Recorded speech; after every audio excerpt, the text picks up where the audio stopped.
Hey everybody, Kenny here. In this video I want to go over my updated Inquisitor build as of the 3.20 Path of Exile update. So build wise, compared to what it was during my double build video that I released at the end of last league, well, the end of my coverage of last league, it's mostly the same. I added a couple of different things, so I went down and got the attack damage bonus right here. I didn't go after any of the elemental stuff down there. But primarily, I went after this here, but primarily the biggest change that I made was that I wanted to go out this way in order to grab all of the cast speed from the witch area. And the reason for that is because in terms of skills, I decided I wanted to try out the new spell that was added called Frozen Legion. And the way Frozen Legion works is that, it is a spell. So you want to be able to cast it as quickly as possible. Even though casting the spell quickly doesn't make the attack it does any faster, the faster you're able to do it, the faster you're able to get your maximum number of cooldowns back. So let me just do a quick showcase of the way the skill works. So Frozen Legion summons a number of it summons a number of statues around you that deal this Frozen Sweep skill. And the Frozen Sweep skill that is based on the weapon you're wearing and what melee support gems are being supported by the Frozen Legion gem. But the area is very important. So right now, you see I used up all of my cooldowns and it summoned all of them around me. But with max cooldowns, if I was to be in an area where I didn't have full access to the full range around my character, you see I only used up 3. I only used up 2 because of where I'm standing. It only has enough room to fit those 2 summons. Well, 3 in that case. So you can see, if you're in a spot where you have access to less of your,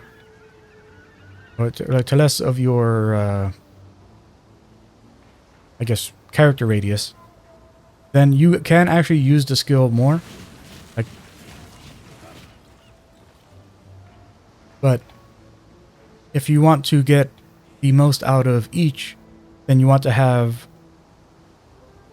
the most area around your character possible. So you can have a full Frozen Legion attack. However, because the skill works that way, I do not recommend Frozen Legion as a build skill, as a primary build skill. Instead, I recommend using it in a similar form to what I'm doing here, where I'm having Frozen Legion and Voltaic Burst as my primary skills. As a pair, I consider them a primary skill.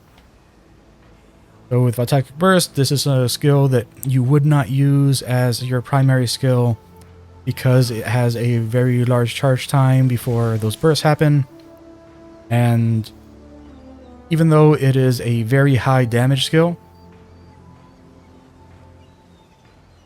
you really couldn't create a build where you just use Voltaic Burst. Even if you were to go down to the Scion area and grab these reduced skill effect durations and the duration mastery for the 10% less skill effect duration, and also support it with a less duration support even if you did all of that, you still really couldn't use Autastic Burst as your primary damage skill. But when pairing it with Frozen Legion, you're able to use Autastic Burst in a way where it functions like a primary damage skill, because you are always casting it and you are always getting the value of having your damage skills triggering anytime you're in combat. And that's something I really like about this pairing, is that it really gives you a kind of, I don't know what word to use here, but like it's like you always feel like you're progressing. Like, you know, like you're like when you walk in anywhere, you know, you start it up, you go, and you just keep going. Like, you know, you don't have to stop unless you want to like go back to pick something up, or like you noticed a like an upgrade, not an upgrade, a content type show up, like how there was that delirium mirror back there. Like unless there's something like that, like you don't really have to stop when you're using this build, because you can just keep on, just, you know, you press it, you go, you press it, you go. Oh, one of those things are around. Where are you? Who's doing that? Those those totems freak me out anytime I see them.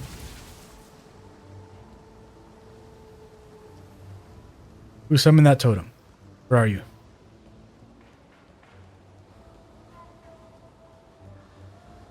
Yeah, if you've never if you've never experienced that totem before, like those things, those are like instant death. Anytime I've ever seen that thing, like it's always just immediate give.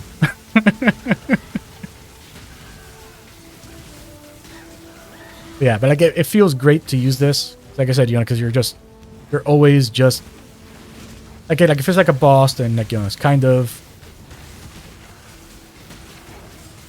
I mean, like, you know, like they chase, so you're still kind of the same thing. Like you still can just keep on moving in a single direction without having to think about stopping for things other than wanting to pick something up.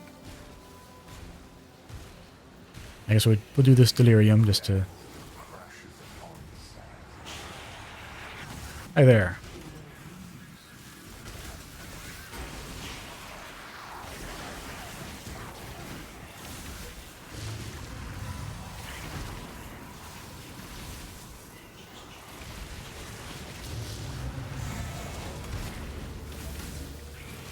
Yeah, like something that like I'm always kind of iffy with delirium about. Like I can never really tell like what's the thing that's going to summon the next group. Yeah, because sometimes it seems obvious, and then sometimes, like, you know, it ends up being nothing.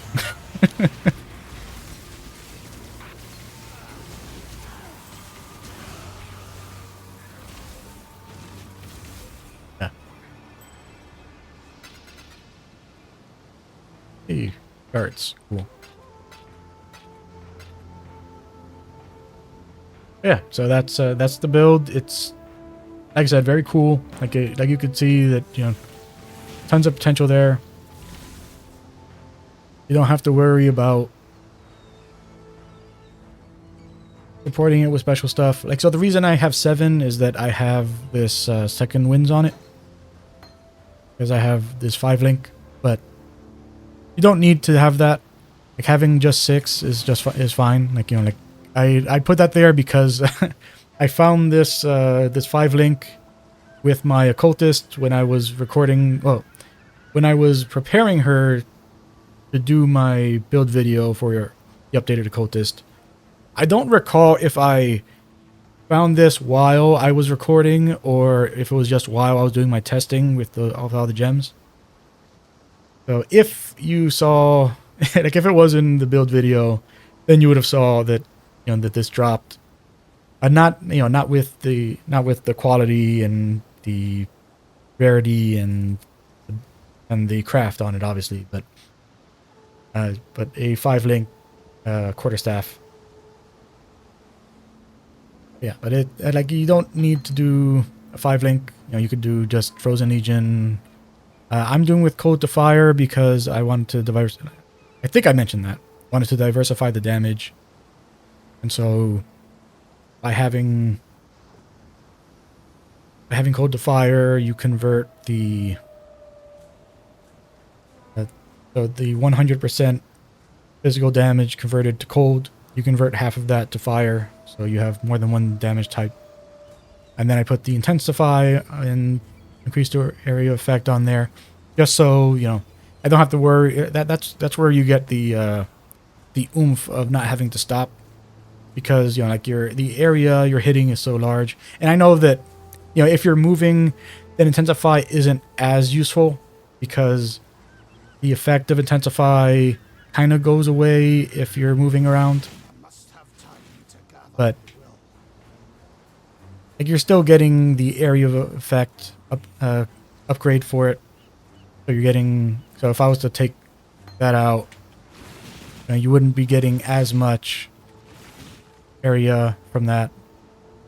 Drop this off. But you can see it's significantly smaller when you don't have these on. But you don't necessarily have to have it. Like I recommend the Cold to Fire, just diversify your damage types, but having the largest area of effect for your for each of those frozen sweeps is a good idea. And also, actually, you know what? That's actually something I've been meaning to check. Does that count? It does. So I was wondering if when you take the Instruments of Virtue Ascendancy passive, like you have the thing 10% more attack damage for each non-instant spell you cast in the past 8 seconds. I was like, does it actually count the fact that the spell that is triggering the attack as a spell for that? And it does. So each time you do this, you're actually making the next one stronger. But obviously that's not how I'm using it. I'm using this, so technically by the time the first one of these hits, like it's already 20% stronger. Because I did that before it. Actually, you know what? If I wait for all that to go away, there's the fact that I'm that spell echo on that also.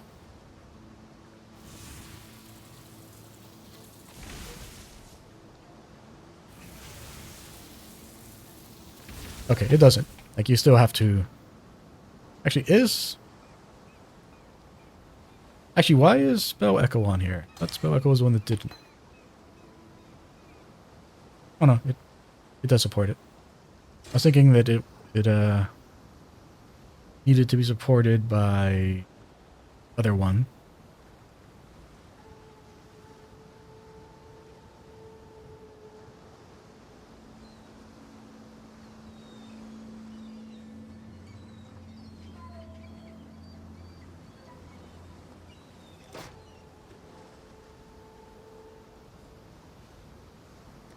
Nope.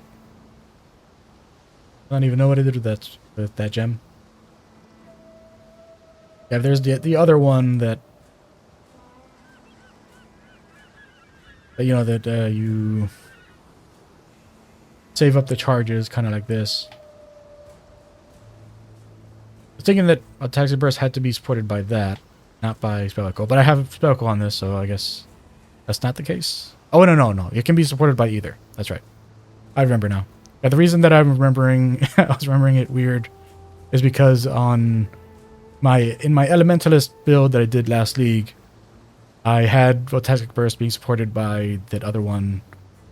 I know, like, I keep wanting to call it Intensify, but this is Intensify. So I can't think of the other one, but the one that makes it that Unleash. That's what it's called.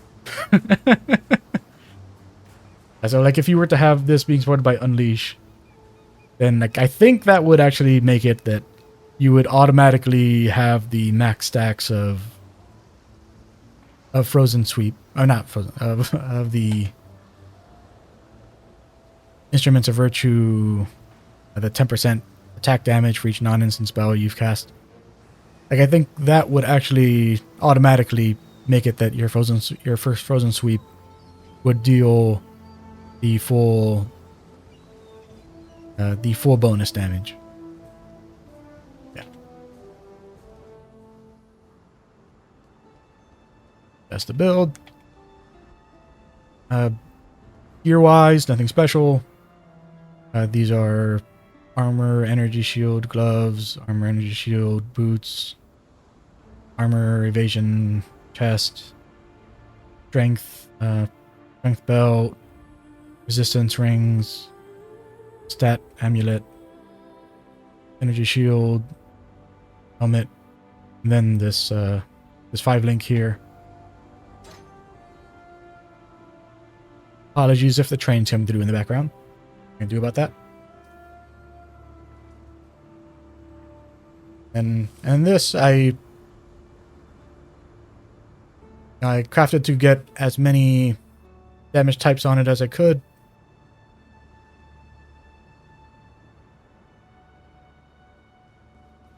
Because the way that Instruments of Virtue works, or the Battle Mage part of Instruments of Virtue works, any damage on your weapon gets added to your spells.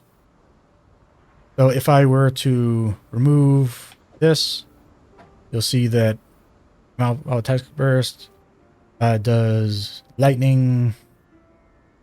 Yeah, just lightning damage. Or lightning and chaos, because the spell does. But if I put this back on, now you see that Text Burst does chaos, physical, fire, lightning, and cold. So like that's kind of like the main benefit of Instruments of Virtue, is the fact that Battle Mage gives all of your weapon stats to your spells, making them tremendously more powerful without any real investment.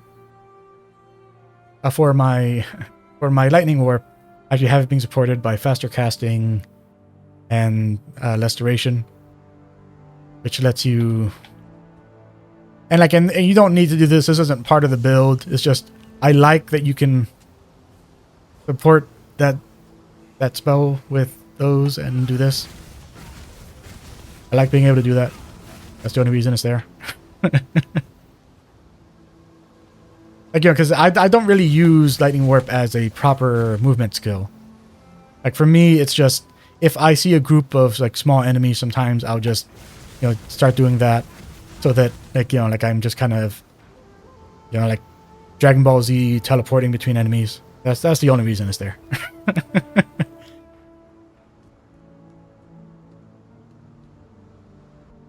Yeah, that's the build. If you decide to give Frozen Legion a shot, then this is definitely a path I recommend. Like, you don't necessarily need to use that Toxic Burst. You could use any other skill that is in the same vein where the effect of the skill requires that like you can't really use it all the time. Like because pairing up skills like that means that like you have a very effective way of constantly dealing damage without relying on a singular skill, which is a interesting way to play. Anyways, if you enjoyed this video, appreciate doing all the YouTube stuff, like and subscribe, and I'll talk to y'all next time.